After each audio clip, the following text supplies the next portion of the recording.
Har oy bir ssenariy. Pul olamiz va yo'q bo'lib ketadi. Kvartira, gaz, svet, oziq-ovqat, bolalarning maktabi, kredit. Yana minusdamiz. Savol tug'iladi. Qachongacha oylikka yashaymiz? Ishlaymiz, mehnat qilamiz, to'xtamasdan harakatdamiz. Ammo bu mehnat faqat tirikchilik uchun. Oylik yetmaydi. Pul yig'ish orzu. Bayram kelsa kredit. Bolaga kiyim kerak bo'lsa kredit. Davolanishga pul kerak bo'lsa esa yana qarz. Bu hayot emas. Bu omon qilish kurashidir. Lekin bu sizning aybingiz emas.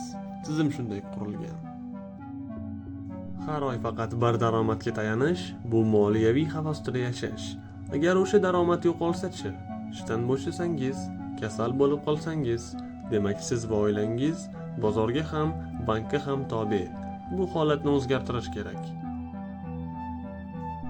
Dunyoda o'zgarish boshlagan odamlar bir emas, bir nechta daromad manbaiga ega.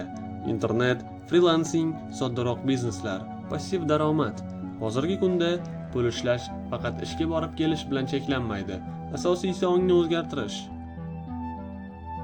Qulay hayot faqat millionerlar uchun emas. Har bir inson, siz ham moliyaviy erkin bo'lishingiz mumkin. Ammo buni hech kim sizga bepul bermaydi. O'rganish kerak, harakat qilish kerak. Shu yerda, shu kanalda biz siz bilan bosqichma-bosqich o'rganamiz. Boshlash uchun esa faqat bitta narsa kerak: qaror. Endi o'ylab ko'ring, yana 10 yil oylikka yashashni xohlaysizmi yoki hozir harakatni boshlaysizmi? Agar yetarli deb o'ylayotgan bo'lsangiz, demak bu sizning burilish nuqtangiz. Obuna bo'ling.